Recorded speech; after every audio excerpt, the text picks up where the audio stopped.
Main সমস্যাটা হলো agent সিস্টেমটা বন্ধ করতে হবে। আপনি যদি শ্রমিক পাঠাইতে হয় ডাইরেক্ট কোম্পানি থেকে দিবেন, আপনি কোম্পানির থেকে বিষয় আমার মাসুল হবে কোম্পানি, কোম্পানি আমাকে নিয়ে আসবে, কোম্পানি আমাকে কাজ নিয়ে দিতে হলে কোম্পানি জবাব দিয়ে করতে হবে। কোম্পানি আমার রিস্ক নিতে হইব, আমার ভিসা লাগাইতে হইব, আমার থাকার জায়গা দিতে হবে, আমার খাওয়ার সিস্টেম করতে হইব, মাসে মাসে আমার বেতন দিতে হইব। এখানে এজেন্টের সিস্টেমটা হলো সবচেয়ে বড় প্রবলেমটা হলো মালয়েশিয়া এজেন্ট।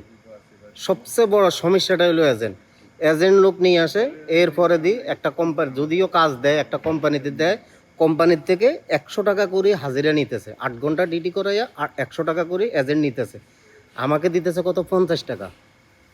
আমি কাজ করতেছি, আমি শ্রম দিতেছি, অথচ আমার অর্ধেক শ্রমের টাকাটা এজেন্ট খাই ফেলতেছে। এটা কোন সিস্টেম? দুনিয়ার কোনো দেশে, আমি আরব দেশে ছিলাম, দুবাই ছিলাম, দুবাইতেও নাই, আরব গালফের মধ্যে আমার মনে হয় এজেন্ট সিস্টেম কোনো জায়গায় আমি দেখিনি। তো এই মালয়েশিয়ায় আমি এজেন্টের কথা শুনি।